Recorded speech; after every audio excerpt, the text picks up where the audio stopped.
अर्थ, धर्म, काम, मोक्ष, ये 4 पुरुषार्थ भारतीय परंपरा में माने गए हैं। अर्थ, धर्म, काम, मोक्ष। वस्तुतः अर्थ और धर्म ये साधन है, काम और मोक्ष ये साध्य है। 2 ही पुरुषार्थ, काम और मोक्ष।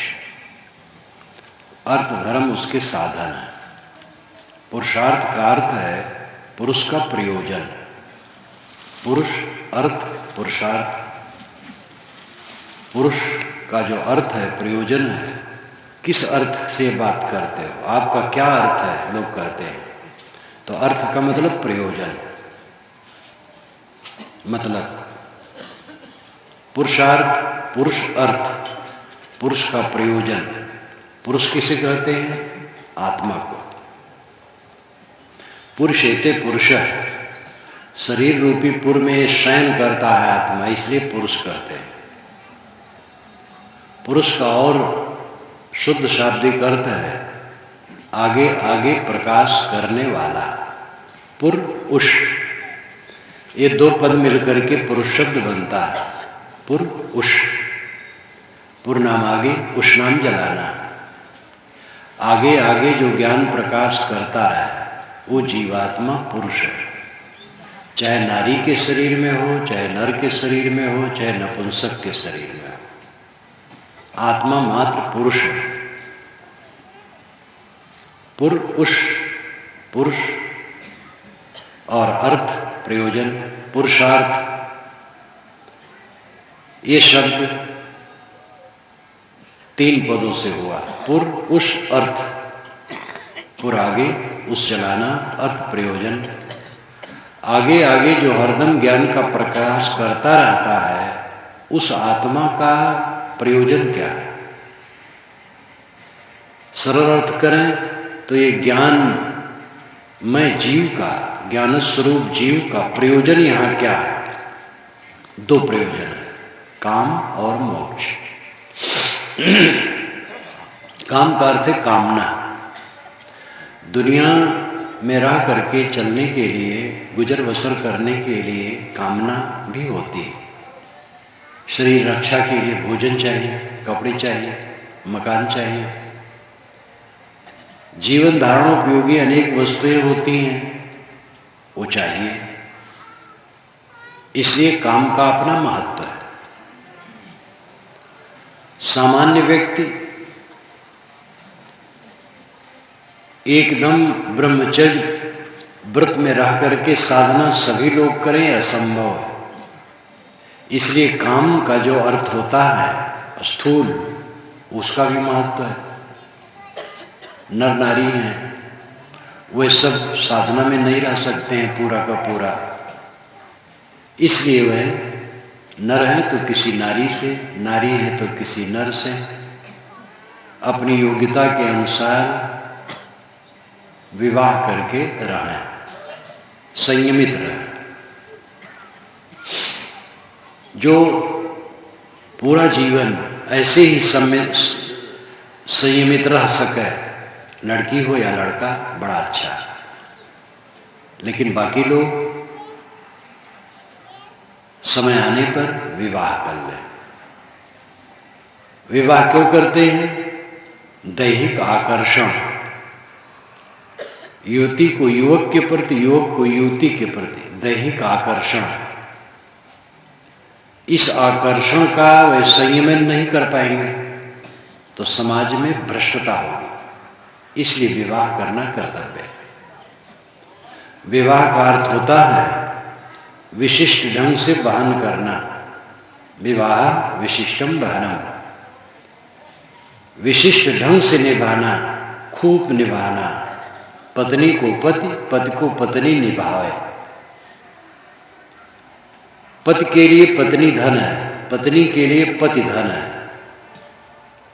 जो देवियां अपने पति को गहने और कपड़े के लिए कट शब्द कहती हैं,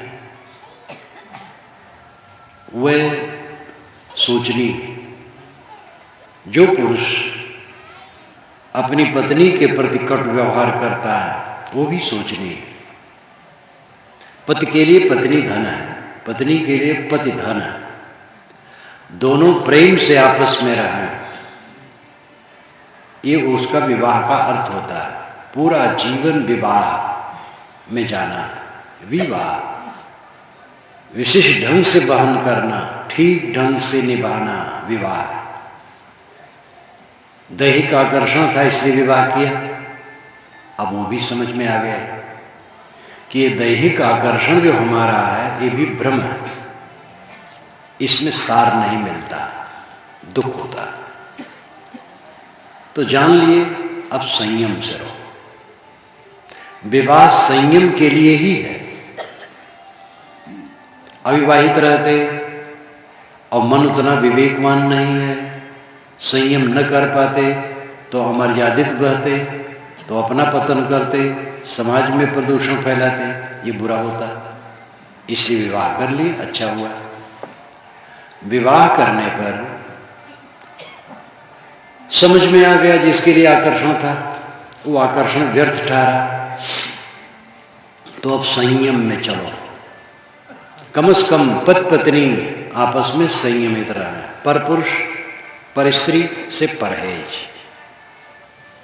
पराये पुरुष के संपर्क से नारियां दूर, पुरुष पराई स्त्रियों के संपर्क से दूर, और मर्यादा में चले। ये सब काम का क्षेत्र है।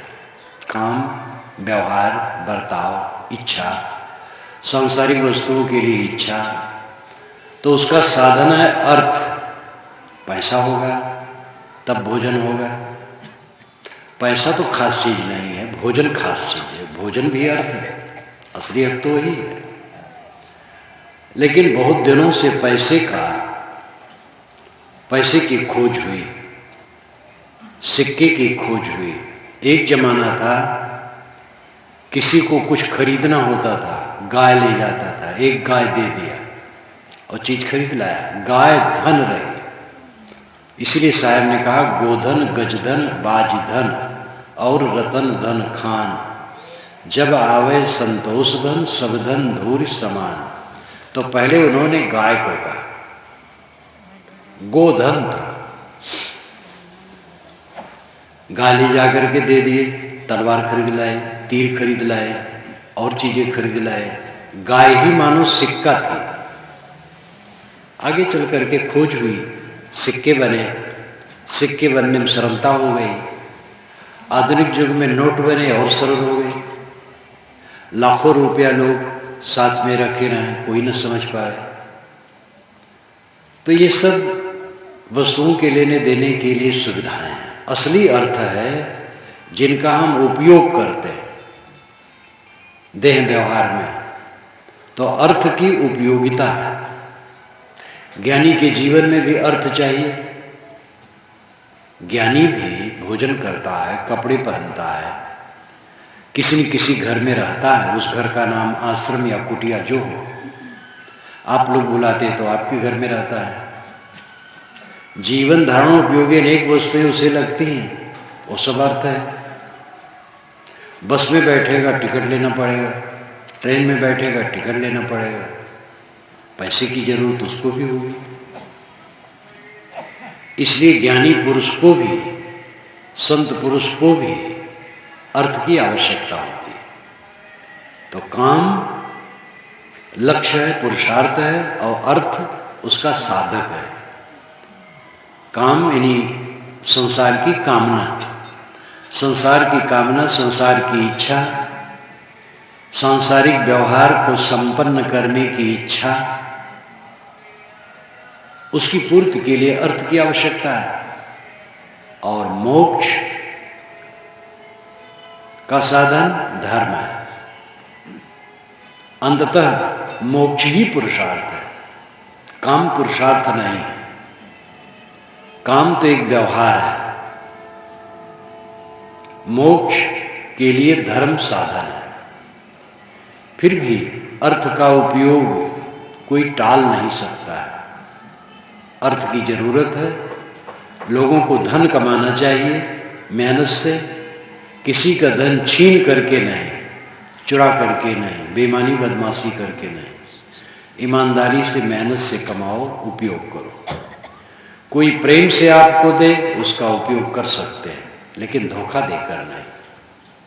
अर्थ का उपयोग जीवन भर है, इसलिए उसका महत्व है। और विवेक विचार से अर्थ उपार्जन करना चाहिए। आमदनी जितनी हो उतने में संतोष रखना चाहिए, तभी वो पाप से बच सकता है। आजकल विज्ञान का युग है। विज्ञान ने साधन इतने इकट्ठे कर दिए हैं ऐश्वर्य के कि देख देख करके लोग ललचाते हैं। जिनके पास पैसे हैं उसका संग्रह करते हैं, जिनके पैसे नहीं हैं उनमें से जो उग्र इच्छा वाले हैं वो बेईमानी बदमाशी करके उसका संग्रह करना चाहते हैं। दिखावा बहुत बढ़ गया है, चीजें बढ़ गई हैं, लेकिन चित्त अशांत है। पर इतनी आत्महत्या नहीं होती थी जितनी आजकल होती है। मुझे याद है परतंत्र भारत की, जब भारत परतंत्र था, अंग्रेज गवर्नमेंट का जमाना था। गांव में ऐसे तबके होते थे जिनको समय समय से भोजन नहीं मिलता था, भूखमरी पड़ जाती थी। 2-2, 3-3 दिन तक उनके घर में चूल्हे नहीं चलते थे। आसपास के लोग जब जान पाते थे तो उनको कुछ देते थे। उस जमाने में मैंने नहीं देखा कि भूखमरी के कारण किसी ने आत्महत्या की हो, मुझे बिल्कुल याद नहीं। और भूखमरी ग्रस्त लोगों को देखा, ये सुनता था कि इनके घर में चूल्हा नहीं चला है, 2 दिन हुए, तो उनको कुछ दिया जाता था। लेकिन आज दोनों टाइम गर्म भोजन करने वाले, स्कूटर और कार भी घर में है, बंगला है, नियमित आमदनी है, बैंक बैलेंस है, ऐसे घरों में आत्महत्याएं बढ़ गई। दुनिया के ऐश्वर्य के इकट्ठा होने से कोई सुखी नहीं होता है। जब तक विचारों की पवित्रता न हो, प्राप्त में संतोष न हो, असंतोष तो उतना बढ़ेगा जितना हमें प्राप्त होगा, असंतोष बढ़ता ही जाएगा। विवेक के बिना कभी भी असंतोष मिट नहीं सकता है। परिश्रम करें, परिश्रम में जो मिले उसमें संतोष करें। ये अर्थ व्यवस्था की संक्षिप्त बात है। धर्म जो मोक्ष का कारण है उस पर विचार। धर्म क्या है? हिंदू धर्म, इस्लाम धर्म, जैन धर्म, बौद्ध धर्म, ईसाई धर्म कहते हैं। ये सब धर्म नहीं है, ये सब परंपराएं हैं। हिंदू एक समाज है। हिंदू में बहुत सी परंपराएं, संप्रदाय हैं। इस्लाम संप्रदाय है, ईसाईयत संप्रदाय है, बौद्ध जैन संप्रदाय है। ये सब संप्रदाय हैं, धर्म नहीं। धर्म एक है जो विश्वव्यापी है, जिसे आजकल हमने धर्म कहना शुरू कर दिया है। हिंदू धर्म, इस्लाम धर्म, जैन धर्म, बौद्ध धर्म, ईसाई धर्म, ये गलत हो गया है। ये सब संप्रदाय, परंपराएं। इस्लाम 1428 वर्षों से है, ईसाईयत 2000 वर्षों से है, बुद्धत्व 2500 वर्षों से है, जैनत्व इससे पुराना है। लेकिन जैन साहित्य भी ईसा के 500 वर्ष बाद बने। 1500 वर्ष हुए जैन साहित्य के बने, उसके पहले साहित्य नहीं थे। हिंदू शब्द का प्रचलन 2500 वर्षों से है। चारों वेदों में हिंदू शब्द नहीं है, उपनिषदों में, 6 शास्त्रों में हिंदू शब्द नहीं है। यहाँ तक कि वाल्मीकि रामायण और महाभारत 2 महाकाव्य, इनमें भी हिंदू शब्द नहीं है। पुराणों में हिंदू शब्द आया। ईरान के लोगों ने जब सिंध नदी को हिंद नदी कहा और इस देश को हिंद देश, तो उन्होंने यहाँ के लोगों को हिंदू कहा, क्योंकि फारसी भाषा में सा का हा हो जाता है, जो संस्कृत में जहाँ सा का प्रयोग होता है वहाँ फारसी में हा का प्रयोग होता है। जैसे संस्कृत में फसल को सस्य कहते हैं, फसल को संस्कृत में सस्य कहते हैं और फारसी में हय कहते हैं। डेढ़ सा है और या है सस्य, तो उस वही डेढ़ सा डेढ़ हा हो जाता है हय, या वैसे के वैसे सस्य हय, संस्कृत में सस्य, ईरानी में हय, जिसको हम फसल कहते हैं। हा का प्रयोग फारसी सा के स्थान पर फारसी में होता है। सिंध को हिंद कहा, हिंद नदी, और इस देश को हिंद देश, यहाँ के लोगों को हिंदू। तब से हिंदू शब्द का प्रचलन हुआ। हिंदू कोई संप्रदाय नहीं है, मजहब नहीं, एक सागर जैसा है, उसमें बहुत संप्रदाय है। इस्लाम संप्रदाय है, उसमें एक मुखिया है हजरत मोहम्मद साहब, कुरान एक पुस्तक है, वो एक संप्रदाय है। ईसाइयत एक संप्रदाय है, संत ईसा उसके मुख्य हैं और नई बाइबिल पुस्तक है, उनके कुछ नियम हैं। हिंदू समाज में वेद है, वेद में हिंदू शब्द ही नहीं है, अनेक ऋषियों के बनाए हैं, एक संप्रदाय की उसमें बात ही नहीं कही गई है। हिंदू सागर जैसा है, उसमें नए नए संप्रदाय पीछे बने। संप्रदाय किसी देश और काल में बनते हैं और बदलते हैं और विनसते हैं, लेकिन धर्म न बनता है, न बदलता है, न विनसता है, उस सब समय एक समान रहता है। हिंदू समाज में आजकल जितनी पूजा होती है देवताओं की, वैदिक युग के देवता नहीं है, और वैदिक देवता आजकल कोई हिंदू नहीं पूजता है, जैसे इंद्र, मरुत, वरुण, अग्नि, उषा और शनि, ये सब को कोई नहीं पूजता है। इस्लाम जहां से पैदा हुआ है वहां की प्रक्रिया कुछ अलग थी, इस्लाम की अलग हो गई। हजरत मोहम्मद के जमाने का इस्लाम और आज में बहुत फर्क हो गया। हजरत मोहम्मद ने हदीस में स्वयं कहा है कि 4 पीढ़ी में हमारे में बहुत अंतर हो जाएगा।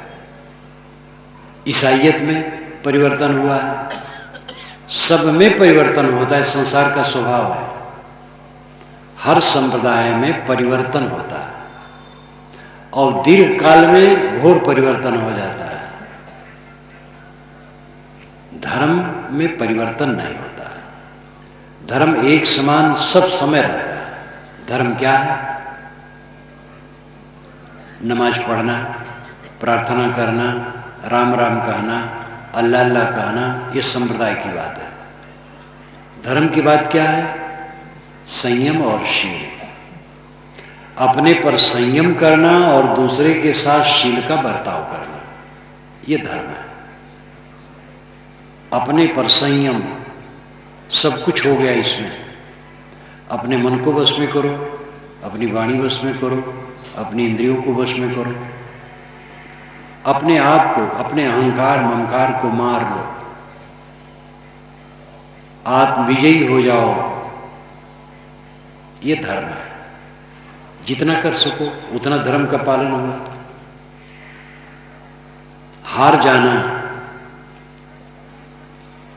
एक हार दुखदाई है, एक हार सुखदाई है।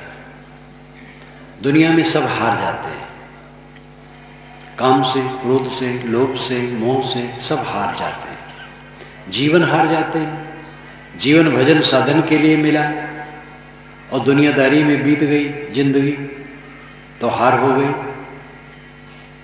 और हार में ही, घाटा में ही सब जीव जाते हैं। बिरले हैं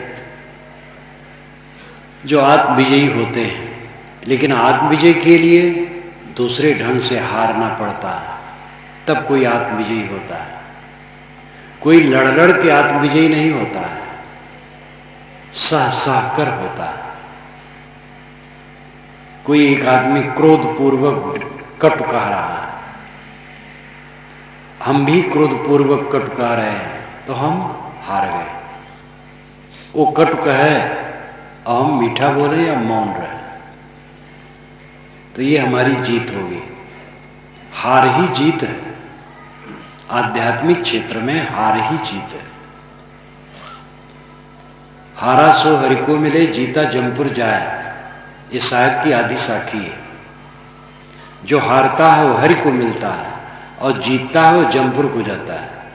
यमपुर कहीं आकाश में नहीं, यमपुर है बुरी वासना, गंदा मन। जो दूसरे पर जीतने की चेष्टा रखता है उसका मन गंदा होता है, और जो सबसे हार मान लेता है वो शीतल हो जाता है।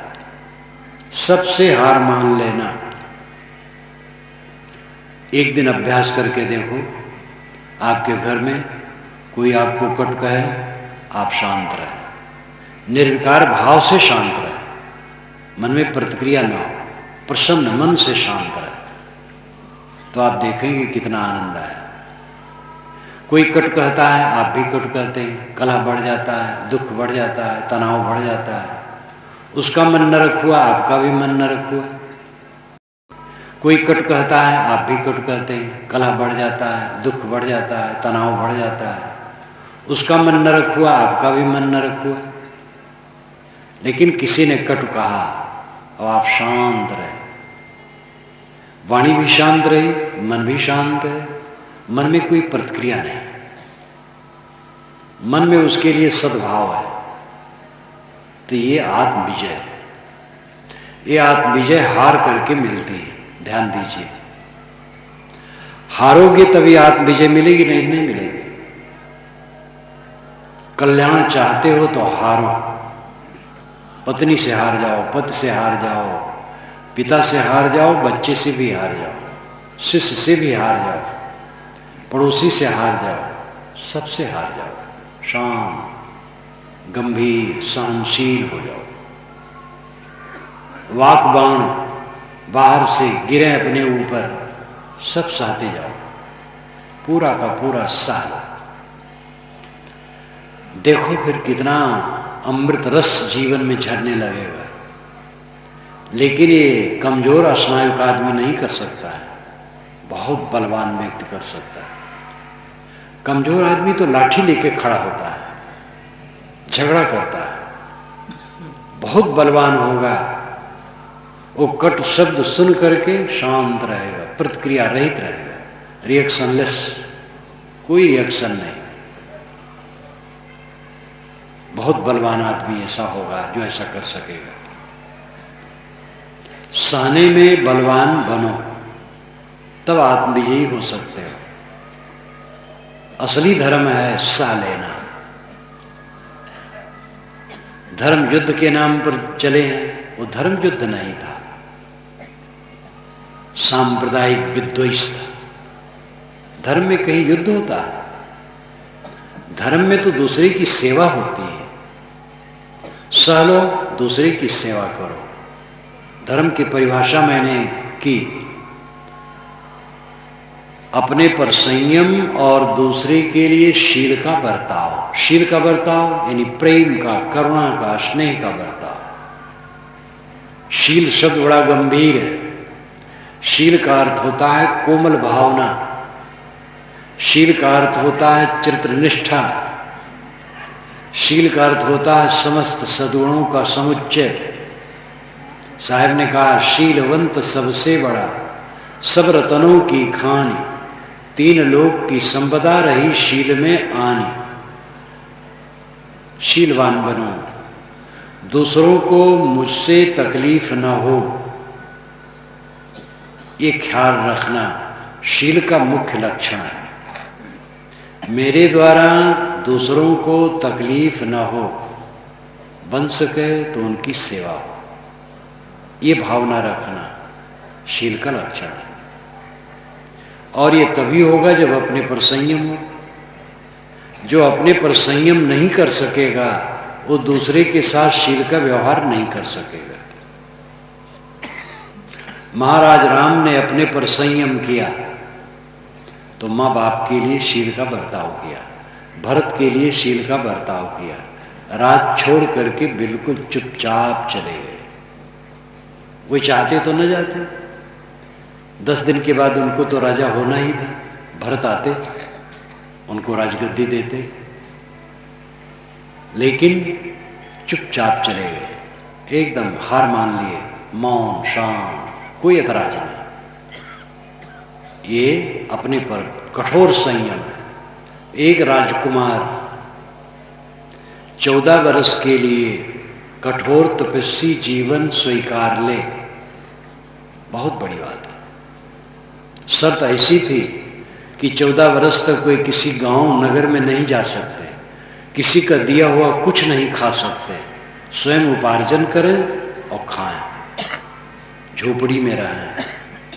एक राजकुमार इतना कठोर व्रत ले लिया, ये अपने पर कितना संयम है, तभी वह शील का बर्ताव कर सके। भरत को राज मिल गया था, वे गद्दी बैठ जाते, कोई अड़चन न होता, लेकिन उन्होंने अपने पर संयम किया कि राम बड़े भाई हैं, राजगद्दी के वे अधिकारी हम नहीं,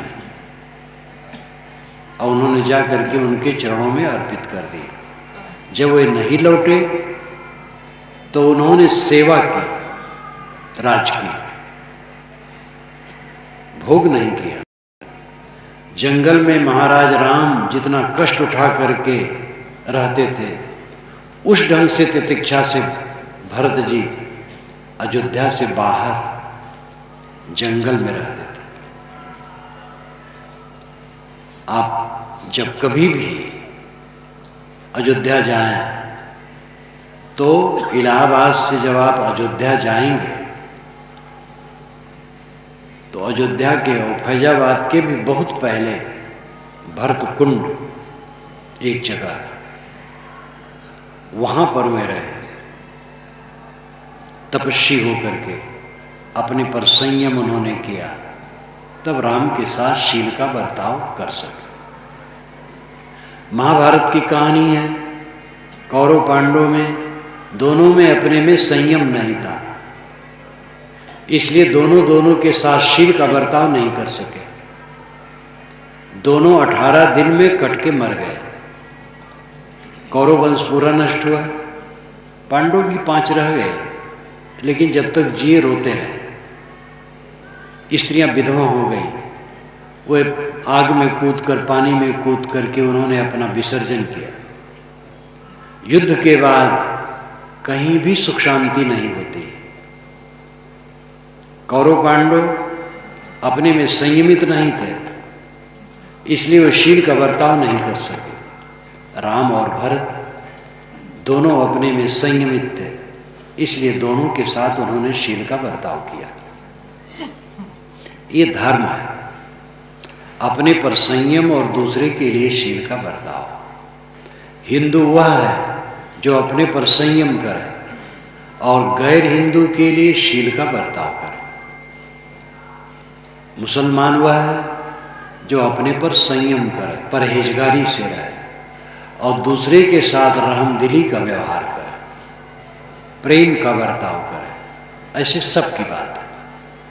हिंदू मुसलमान तो नाम ले लिया, बात यह है कि हर इंसान का असली धर्म यही है कि अपने लिए कड़ा रहे और दूसरे के लिए नरम रहे। अपने लिए कड़ा रहने का अर्थ होता है अपने को क्षमा न करना, अपनी गलतियों को क्षमा न करना, अपनी गलतियों को निकालना। सोना चांदी गलाता है और उसमें मसाला डाल करके सारे कचड़े को साफ कर देता है, फिर उसको ढालता है, फिर पीटता है गर्मा गर्मा कर, पत्थर बनाता है और ऐसा चिकना बना देता है कि लगता है कहीं इसमें चोट नहीं लगी।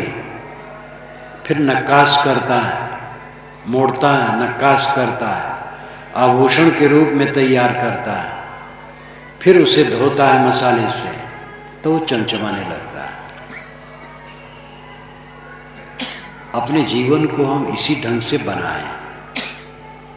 जीवन हमारा स्वाभाविक निर्मल है, लेकिन इसमें हम मल लगा लेते हैं। सद्गुरु कबीर ने कहा है, चीटी चावल ले चली, बीच में मिल गई दार, कहें कबीर संसो पड़ा, एक ले दूजी डार। चीटी चावल लेके चली, इतने में बीच में दाल मिल गई, तो चीटी खड़ी हो गई। दाल का लोभ उसे हो गया। अब उसके समझ में नहीं आवे क्या करूं। आप जानते हैं, जब तक चावल नहीं छोड़ेगी दाल नहीं ले सकती, दोनों वो नहीं ले सकती। तो चीटी खड़ी, लोभ में कबीर साहब पहुंच गए। उन्होंने कहा, एक ले दूजी डाल, एक को ले दूसरे को छोड़, तब बनेगा, दोनों नहीं बनेगा। ये बात समझाने का तरीका है। चीटी चावल ले चली, बीच में मिल गई दार। ये जीव शुद्धता लेके चला। जब आदमी जन्मता है, कितना निर्मल शिशु, कितना निर्मल। बच्चे को देखो, थोड़ा और बड़ा हो गया, भोला भाला सरल। लेकिन थोड़ा दिन और बढ़ा तो सद्गुरु कबीर ने कहा है, चीटी चावल ले चली, बीच में मिल गई दार, कहें कबीर संसो पड़ा, एक ले दूजी डार। चीटी चावल लेके चली, इतने में बीच में दाल मिल गई, तो चीटी खड़ी हो गई। दाल का लोभ उसे हो गया। अब उसके समझ में नहीं आवे क्या करूं। आप जानते हैं, जब तक चावल नहीं छोड़ेगी दाल नहीं ले सकती, दोनों वो नहीं ले सकती। तो चीटी खड़ी, लोभ में कबीर साहब पहुंच गए। उन्होंने कहा, एक ले दूजी डाल, एक को ले दूसरे को छोड़, तब बनेगा, दोनों नहीं बनेगा। ये बात समझाने का तरीका है।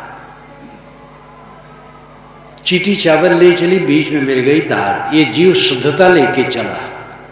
जब आदमी जन्मता है, कितना निर्मल शिशु, कितना निर्मल।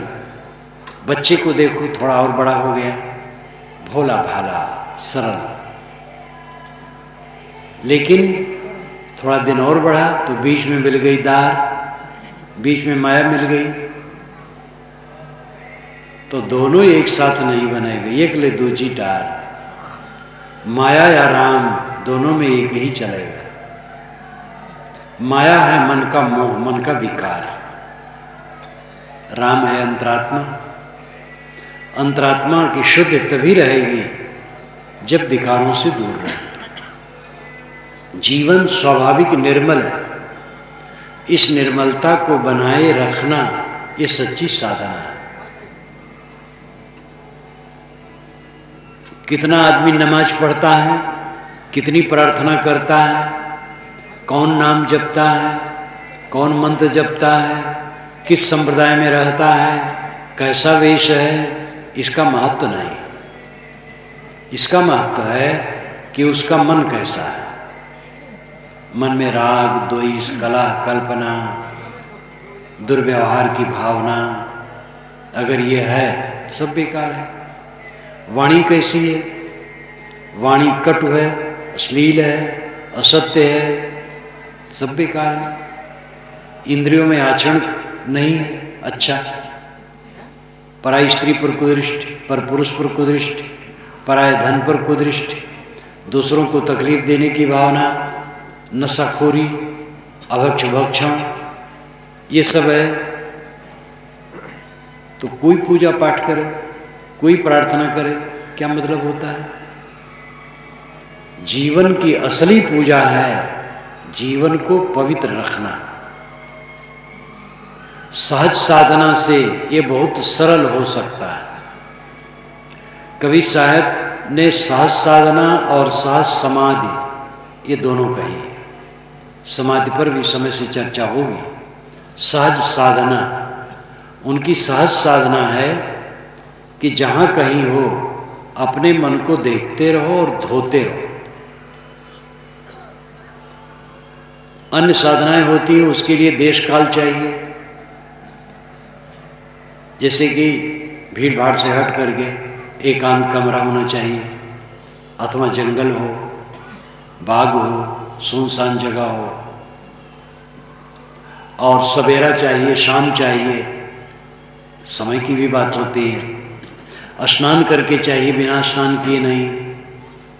लेकिन सहज साधना में ये सब की जरूरत नहीं है।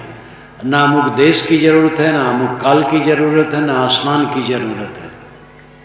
हर समय जो साधना हो वो सहज साधना है। वो क्या है? अपने मन को देखते रहना। हर समय अपने मन को देखे कि मन क्या करता है। पूजा घर में हो, अपने मन को देखो। टट्टी घर में हो, अपने मन को देखो। खेत में, कारखाने में, दफ्तर में, दुकान पर, सड़क पर, जहां आप हो, अपने मन को देखो कि मन क्या करता है, क्या सोचता है,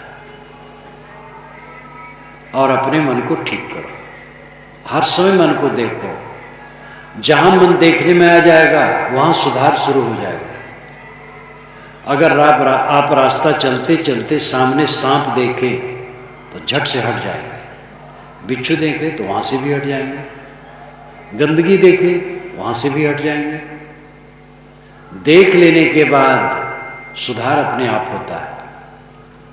हम देख नहीं पाते हैं, देखते हुए देख नहीं पाते हैं, अपने मन के विकारों को समझ नहीं पाते हैं, इसलिए विकारों में फंस जाते हैं। और विकारों में फंस करके कोई सुखी नहीं होगा। क्रोध करके, काम वासना में ज़्यादा लिप्त होकर, लोभ करके, मोह करके, झगड़ा करके, कलह करके, बक बक करके कोई सुखी नहीं होगा। सह करके, क्षमा करके, गम खा करके, संयम रख करके, परहेजगारी रख करके आदमी सुखी होगा। इसलिए संप्रदाय और मजहबों के जो नियम हैं वही नियम सीधे धर्म नहीं है, वह धर्म के सहायक है। सीधा धर्म है संयम और शील। अपने पर संयम, दूसरे के लिए शील। आप किसी लोक में चले जाइए, चंद्रलोक में तो आदमी नहीं है, प्राणी नहीं है, कोई लोक में हो सकता है, क्योंकि पृथ्वी भी एक लोक है और यहाँ हम लोग हैं, अरबों लोग हैं, और अन्य प्राणी तो गणना ही नहीं है। ऐसे कोई लोक हो वहाँ मनुष्य हो और उन्नत हो, वहाँ भी धर्म होगा। लेकिन इस भूमंडल का धर्म वहाँ कुछ भी नहीं होगा। यहाँ वेद है, बाइबिल है, कुरान है, जिंदावेशता है, गुरबाणी है, कबीर वाणी है, और बहुत वाणियाँ। राम, कृष्ण, मोहम्मद, ईसा, बुद्ध, महावीर, कबीर, नानक, बड़े बड़े महापुरुष हैं। इन सबको लोग जानते हैं। राम राम कहते, अल्लाह अल्लाह कहते, गॉड गॉड कहते हैं। लेकिन किसी हम नए लोक में जाएंगे तो वहाँ ये सब कुछ भी नहीं होगा, वहाँ अपने ढंग से कुछ होगा। लेकिन संयम और शील, ये दोनों का महत्व वहाँ भी होगा, और इसके बिना वहाँ का भी सारा व्यवहार बेकार होगा। आदमी चाहे जिस नाम को जपे, जिस मंत्र को जपे, जिस संप्रदाय और मजहब में हो, अगर उसमें संयम नहीं है, परहेजगारी नहीं है, शील नहीं है, रहमदिली नहीं है, तो उसको कोई अच्छा नहीं मानेगा। इसलिए असली जीवन है, असली धर्म है संयम और शील। ये धर्म का तत्व है। मजहब को जो हम धर्म कहते हैं वो एक रस्म है, और उसमें भी सब में एकता की जरूरत है। दुनिया बड़ी विशाल है, हमारा भूमंडल बहुत बड़ा है, और इसमें अनेक देश और प्रदेश और क्षेत्र हैं। भिन्न भिन्न देश काल में महापुरुष हुए हैं। उन्होंने अपने देश काल के अनुसार समाज को सही रास्ते पर लाने के लिए काम किया है। बस वहीं से संप्रदाय बन गया, मजहब बन गया। तो ये सभी महापुरुष समाज के लिए कल्याणकारी हैं। चाहे वो मूसा हो, ईसा हो, दाऊद हो, हजरत मोहम्मद हों, महाराज राम और कृष्ण हों, बुद्ध महावीर हों, कबीर नानक हों, दयानंद हों, और भी नाम कहाँ तक लिया जाए। ये सभी महापुरुष अपने अपने देश काल के अनुसार समाज को सन्मार्ग पर लाने के लिए इन्होंने प्रयास किया। इनके पीछे संप्रदाय बने। तो संप्रदायों का काम है एक दूसरे के साथ सुंदर बर्ताव करें, कलह न करें। कलह करना धर्म से कोई मतलब नहीं रखता है। भारतीय परंपरा की उदात्त विचारधारा रही है सबको मिला जुला करके प्रेम से रहना। कबीर साहब ने उसी को बड़ा उत्कर्ष रूप दिया। वेद में आता है, जन्म बिभ्रति बहुधा विवाचसम नाना धर्माणम पृथ्वी यथोक्षम। जन्म बिभ्रति बहुधा विवाचसम। हे पृथ्वी माता, तुम जनों को अपने में रखती हो। बिभ्रति नाम रखती है। जन्म जनों को, मनुष्यों को, प्राणियों को, बहुधा विवाचसम, बहुत भाषा बोलने वाले मनुष्यों को तुम अपने में रखती हो। पृथ्वी शोक एक है, उसी में पृथ्वी की महिमा में कहा गया, हे पृथ्वी माता, नाना भाषा बोलने वालों को तुम अपने में रखती हो। जन्म बिभ्रति बहुधा विवाचसम नाना धर्माणम, और नाना संप्रदायों में चलने वाले को अपने में रखती हो। कैसे रखती हो? यथोक्सम, यथा औक्सम, जैसे ओकस, ओकस नाम घर, घर अपने में सबको रखता है। घर में 10 लोग हैं, कोई झगड़ालू है, कोई नम्र है, कोई नशेड़ी है, कोई सदाचारी है, लेकिन मकान सबको अपने में रखता है। इसी प्रकार नाना संप्रदायों में चलने वाले हिंदू, मुसलमान, ईसाई, यहूदी, जैन, बौद्ध और कितने मत हैं दुनिया में, सैकड़ों सैकड़ों, ये पृथ्वी माता सबको अपने में रखती है। वेद के ऋषि कितने उदार हैं। वे पृथ्वी की इसलिए बड़ाई करते हैं कि नाना भाषा बोलने वाले और नाना संप्रदायों में चलने वालों को पृथ्वी माता अपने में रखती है, ये उसकी प्रशंसा है। कबीर साहब ने इसी एकता को विस्तार रूप दिया। उन्होंने कहा, पंडित देखो हृदय विचारी, को पुरुषा को नारी, सहज समाना घट घट बोले, वाके चरित अनूपा। वाको नाम काह कह लीजिए, ना वाकी वर्ण न रूपा। तय मैं क्या करसी नरबौरे, क्या मेरा क्या तेरा।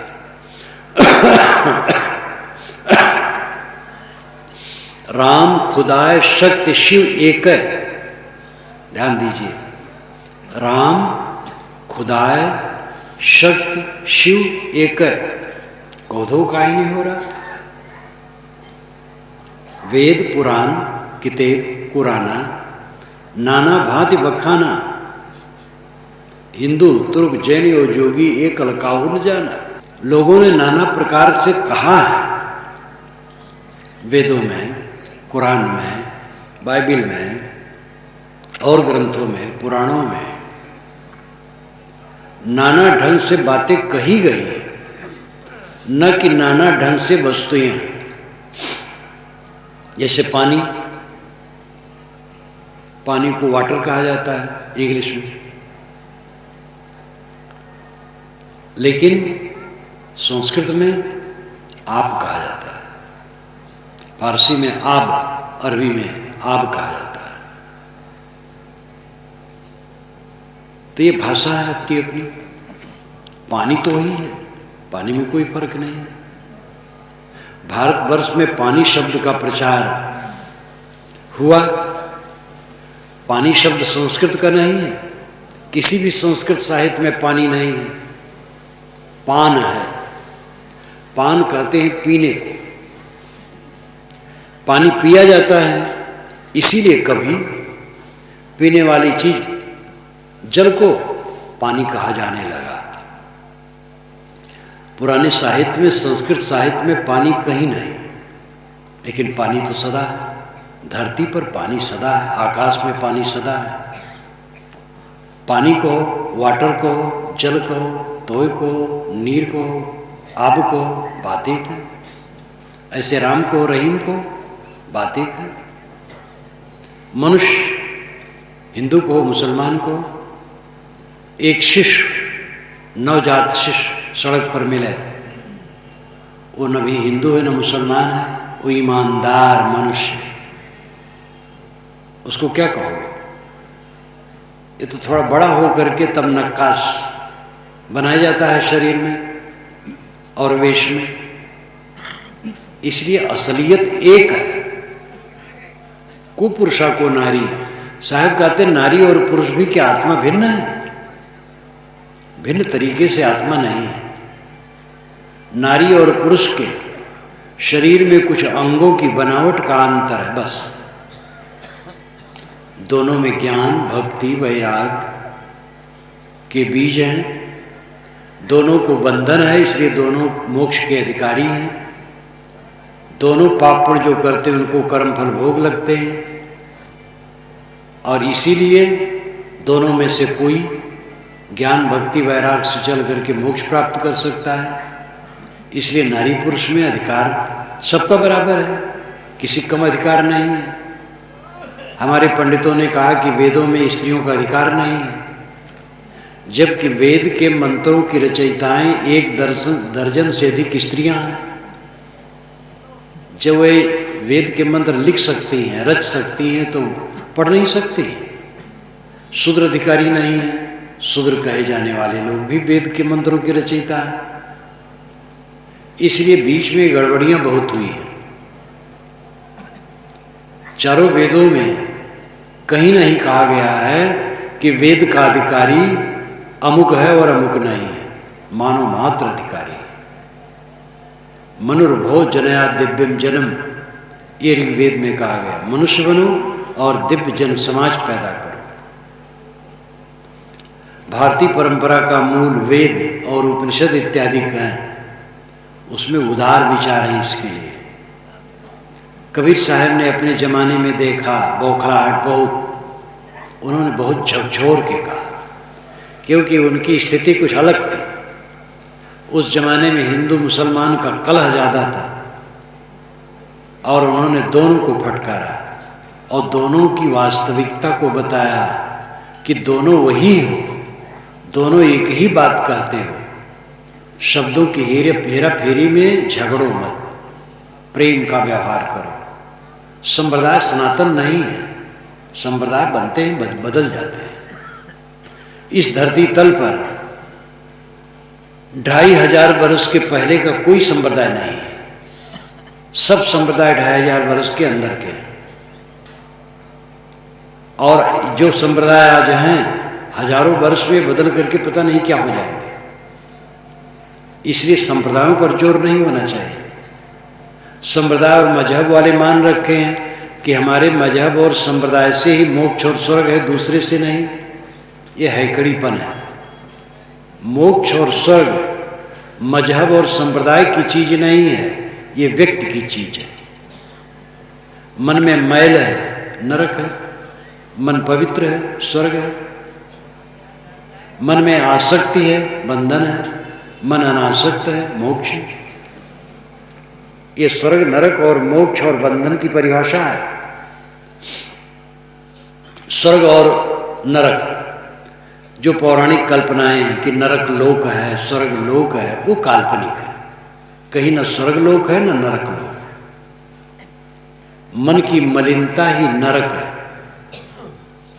क्रोध, काम, लोभ, मोह, ईर्षा, द्वेष, मनोविकार, ये नरक है। क्षमा, दया, करुणा, प्रेम, समता, शील, संयम, संतोष, इन सद्गुणों का चित्त में रहना स्वर्ग की स्थिति है। अपना मन आसक्त है चारों तरफ, ये बंधन है। सब आसक्ति मिट गई, मोक्ष। ये व्यक्तिगत विषय है, ये मजहब की विषय बात नहीं है। हर संप्रदाय में अच्छे लोग होते हैं, सामान्य लोग होते हैं, बुरे लोग भी होते हैं। एक संप्रदाय दूसरे को नास्तिक, काफिर, नापाक कहने लगता है, ये उसकी असावधानी है, भूल है। दुनिया में नास्तिक कोई नहीं है, काफिर कोई नहीं। नैतिकता को सब मानते हैं, चोर भी नैतिकता को मानता है। चार चोर जब चोरी का माल बांटते हैं तो कहते भाई ईमानदारी से बांटना, चुराना नहीं। चोरी का माल भी चुराने से परहेज किया जाता है। ईमानदारी का बर्ताव आपस में होना चाहिए। इसलिए चोरों में भी नैतिकता के बीज है। दुनिया में न कोई नास्तिक है न कोई काफिर है। ये तो नास्तिक, काफिर, नापाक शब्द गढ़ करके समाज में विष बोया गया है। सांप्रदायिकता का जहर क्यों पैदा होता है? हम मान लेते हैं कि हमारा महापुरुष ही मोक्षदाता है, हमारी किताब ही मोक्षदाता है, हमारा संप्रदाय ही मोक्ष और स्वर्ग का टिकट बांटता है। ऐसा कुछ नहीं। किसी संप्रदाय में आदमी हो, किसी महापुरुष को मानता हो, जो विचारवान होगा वो एक महापुरुष को मानेगा तो दूसरे को भी मानेगा। इसलिए तो साहब कहा वही महादेव वही मोहम्मद ब्रह्मा आदम कहिए। अगर आप महादेव को मानते हैं तो मोहम्मद को भी मानिए, और मोहम्मद को मानते हैं तो महादेव को भी मानिए। ब्रह्मा को मानते हैं तो आदम को भी मानिए, आदम को मानते हैं तो ब्रह्मा को भी मानिए। को हिंदू को तुरुक कहावे एक जमीन पर रहिए, एक जमीन पर रहते, कौन हिंदू मुसलमान है? तो एकता की वंशी कबीर साहब ने फूकी और उन्होंने कहा असलियत का समझो, आपस में लड़ो मत, प्रेम से रहो। मोक्ष का काम करो, वो चित्त की निर्मलता से संभव है। दुनिया से हार जाने से संभव है। हार जाओ तो जीत जाओगे। हारा सो हरि को मिले, जीता जमपुर जाए। जो हार जाता है हरि को मिलता है, जो जीतने की चेष्टा करता है वो यमपुर में जाता है। यहाँ हार जाने मतलब क्या है? सह लेना, क्षमा कर लेना, गम खा लेना, संतोष कर लेना, सिर झुका लेना। ये करके देखो। सास बहू आपस में लड़ती है, सास ने कट कह दिया, बहू चुप हो जाए, केवल चुप, शांत। सास के लिए दुर्व्यवहार भी न करे, सास से मीठा बोले, प्रसन्न होकर उसकी सेवा करे। सास का कटु वचन धीरे धीरे खत्म हो जाएगा। बहू कट कहती है, सास विनम्र हो जाए, साले बेटी, बहू बेटी है। अपनी बेटियां तो चली जाती हैं अपने ससुराल, माताओं के साथ रहने वाली जो सहायिका हैं वही बेटी बहुएं हैं।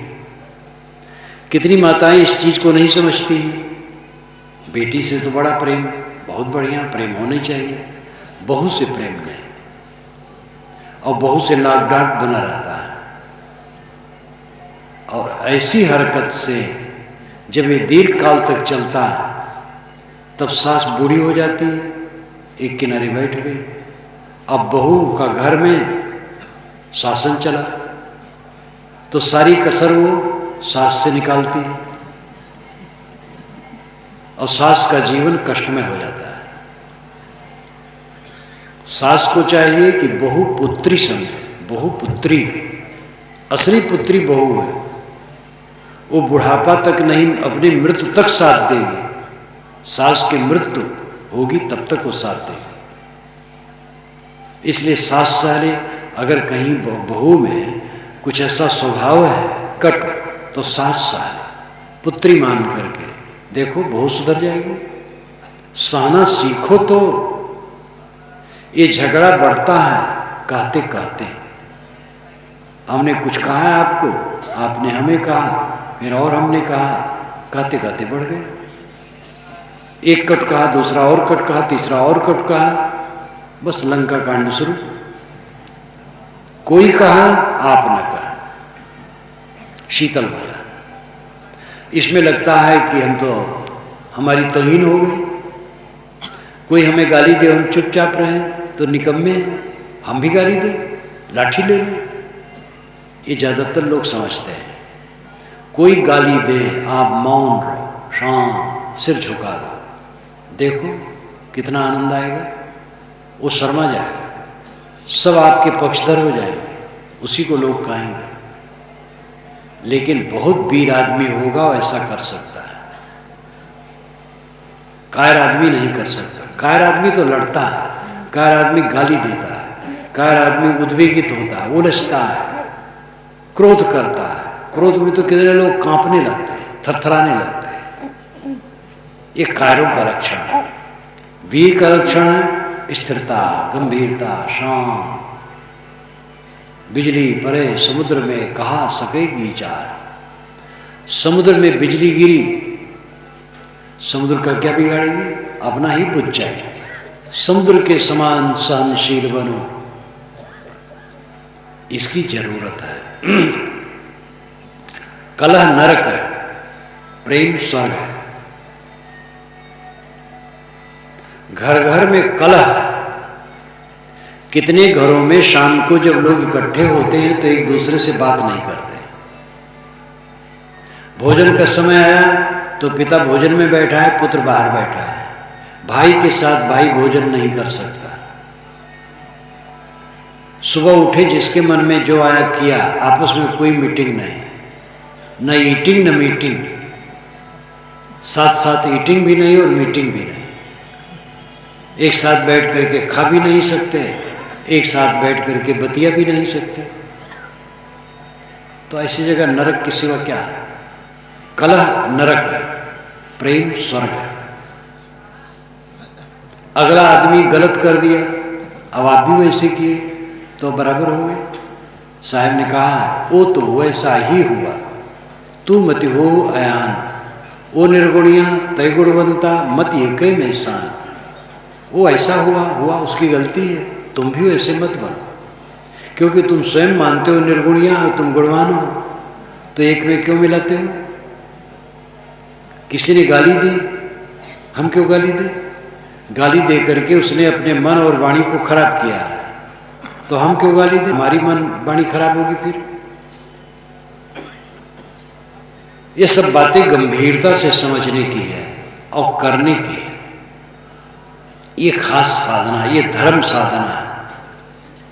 कोई नाम तो आप रख सकते हैं, कोई मंत्र जप सकते हैं, ये बड़ा सरल है। यद्यपि नाम मंत्र जपने वाले भी बहुत कम है। कोई नाम जपता, कोई मंत्र जपता, अच्छा ही करता है। लेकिन सबसे अच्छा है अपने जीवन को पवित्र करना। सहज साधना, मैंने बीच में कहा था, सहज साधना। हर जगह अपने मन को देखो, कहीं भी रहो, बिस्तर पर लेटे हो, रास्ते में चलते हो, कारखाने में हो, दफ्तर में हो, दुकान पर हो, खेत में हो, टट्टी घर में हो, पूजा घर में हो, रसोई घर में हो, हर जगह अपने मन को देखो। मन में जो गलतियां आती, कूड़ा कचरा आता, उसको रहने न दो और एक एक वाणी संभाल करके बोलो, जिसमें झूठ, कपट, छल, अश्लील, कट न हो। जब बोलो मीठा और विनम्र वचन बोलो। इंद्रियों के आचार पर निगरानी रखो, गंदा खान पान न हो, गंदा आचरण न हो। इस प्रकार अपने पूरे जीवन को शोधना, ये धर्म है। अपने आप को जितना शोधोगे उतना दूसरे के साथ शील का बर्ताव कर सकोगे। जो सहनशील है, गमखोर है, संयमी रहता है, संयम से रहता है, परहेजगारी से रहता है, वो दूसरे के साथ नम्र होगा। जो जितना भोगी होगा, अहंकारी होगा, उतना कट होगा, स्वयं जलेगा, दूसरों को भी जलाने की चेष्टा करेगा। धर्म का तत्व संयम और शील में है, और ये सनातन धर्म यही है। सनातन धर्म का रूप हिंदू में कहते हैं कि रामकृष्ण को अवतार माने, वर्ण व्यवस्था माने, तुलसी पूजा माने, गणेश गौरी माने, यही सब कुछ माने, सनातन धर्म है। ये सनातन धर्म अपने ढंग का है। असली सनातन धर्म है संयम और शील, जिसका पालन सब कर सकें। पूरी दुनिया के लोग और इस दुनिया के बाहर भी अगर मनुष्य हों, वे भी इसको मानेंगे, संयम और शील को। अपने लिए परहेजगार रहना, परहेजगारी से रहना, और दूसरे के साथ रहमदिली का व्यवहार करना, स्वयं पर संयम और दूसरे के लिए शील का बर्ताव, ये धर्म का तत्व है। ये धर्म सार्वभौमिक है, सार्वदेशिक है, सार्वकालिक है, और यही सनातन धर्म है। कबीर साहब इसी धर्म के पक्षधर हैं, और यही धर्म आपका अपना है। मजहब अलग अलग है, मजहब के अनुसार आप नाम जपो, मंत्र जपो, कोई हर्ज नहीं है, उसमें कोई लड़ाई की जरूरत नहीं है। राम वाला राम को माने, कृष्ण वाला कृष्ण को माने, शिव वाला शिव को माने, और लोग अपना अपना माने, लेकिन एक दूसरे के साथ प्रेम का बर्ताव करें। राम वाला भी कृष्ण का आदर करे, कृष्ण वाला भी शिव का आदर करे, मोहम्मद वाला राम का आदर करे, राम वाला मोहम्मद का आदर करे, सब एक दूसरे के प्रति आदर दो।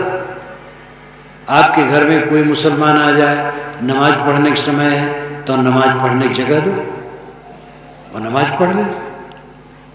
मुसलमान के घर में हिंदू गया हो, पूजा करने के समय आ गया हो, तो मुसलमान को चाहिए उसको पूजा करने की जगह दे। इतना उदार होने की जरूरत है, तब कल्याण है, तब शांति है। एक दूसरे से घुलो मिलो, प्रेम का व्यवहार करो। शत्रु कोई नहीं है, कोई दूसरा नहीं है। हमारे ऋषियों ने कहा, जन्म विभ्रति बहुधा विवाद संनाना धर्माणम पृथ्वी यथोक्षम, जिसका विवरण मैंने पहले दिया। हे पृथ्वी माता, तुम नाना भाषा बोलने वाले और नाना संप्रदायों में चलने वाले को अपने में उसी प्रकार रखती हो जैसे मकान सबको अपने में रखता है। इतना हमारे ऋषि उदार है कि नाना भाषा बोलने वाले और नाना संप्रदाय में चलने वालों को प्यार देते हैं। हमें वैसे होना चाहिए। कबीर साहब इसी को और बृहद रूप देते हैं, और सबको समेट लेने की जरूरत है। कोई पराया नहीं, हिंदू, मुसलमान, ईसाई, यहूदी, ब्राह्मण, शूद्र, सब नाम है केवल। मानो केवल मानव, मानवता से प्रेम करें, संयम और शील का बर्ताव करें। यही असली धर्म है, यही सनातन धर्म है, और इसी से सबका मंगल है।